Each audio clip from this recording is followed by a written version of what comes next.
Assalamualaikum warahmatullahi wabarakatuh, sahabat muslimah dan para pembaca Radar Indonesia News. Alhamdulillah kita berjumpa kembali di episode yang ketiga.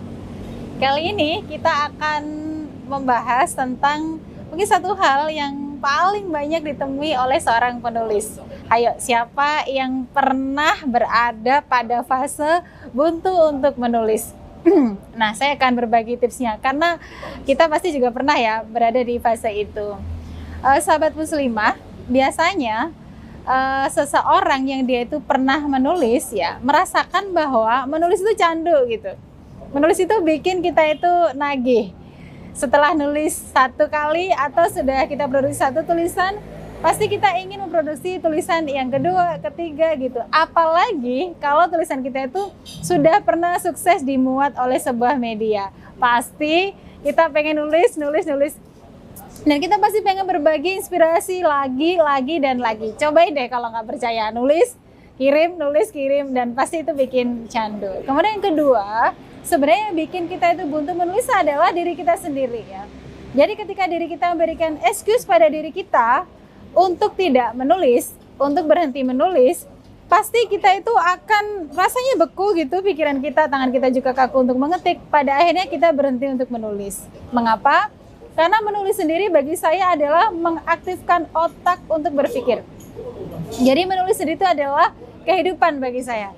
Kalau nggak menulis artinya kita sedang mengistirahatkan otak kita untuk tidak berpikir. Itu yang kedua. Jadi bagi sahabat yang pernah merasakan kebutuhan berpikir, sedikit saya kasih tipsnya ya. Yang pertama adalah carilah inspirasi. Ya, cari inspirasi dengan apa? Dengan berkontemplasi.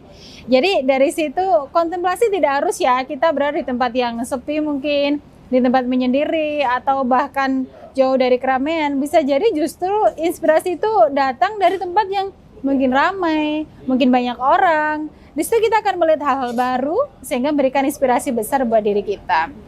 Nah, itu satu ya, cari inspirasinya. Yang kedua, inspirasi juga bisa kita dapat kalau menurut saya pribadi itu dengan apa? Dengan banyak berdiskusi. Dengan siapa? Dengan orang-orang yang tepat pastinya ya, dengan para penulis yang lain atau orang-orang yang kita anggap dia punya ilmu. Dengan banyak berdiskusi, banyak ngobrol, kita akan mendapatkan ilmu dari beliau, kita akan mendapatkan sesuatu yang baru dari beliau yang bisa jadi itu akan menjadi ide-ide segar ya buat asupan nutrisi kepenulisan kita. Nah, selanjutnya adalah banyak-banyaklah terus cari referensi. Dari mana caranya? Dari membaca. Dengan membaca, kita pasti akan banyak tadi tuh, seperti di episode 1 dan 2 ya. Dengan baca itu, kita juga bisa mendapatkan hal-hal baru dan hal-hal yang mungkin bisa akan menginspirasi tulisan-tulisan kita selanjutnya. Selanjutnya yang paling sederhana, nulis itu jangan pernah pantang menyerah ya. Nulis aja dan nulis aja. Serta istiqomah itu kuncinya. Jadi sebanyak apapun teori kepenulisan yang kita punya, sebanyak apapun referensi yang sudah kita baca, seberapa kali pun kita berkontemplasi untuk mendapatkan inspirasi, dan berapa kali pun diskusi itu kita gelar, kalau kita tidak pernah mencoba untuk menulis dan mengistiqomahkan itu, saya yakin tulisan kita nggak akan pernah jadi. Saya yakin kita terus buntu untuk melakukan nulis dan nulis lagi. Jadi kuncinya adalah lakukan itu semua dan kita harus pastikan nulis dan istiqomah untuk menulis. J.K. Rowling, seorang penulis novel the best dunia, Harry Potter, ketika ditanya oleh seorang wartawan apa syarat menulis, beliau menjawab dengan sangat sederhana, writing. Bagi para pemula, semangat ya. Kita berjumpa lagi di episode selanjutnya. Wassalamualaikum warahmatullahi wabarakatuh.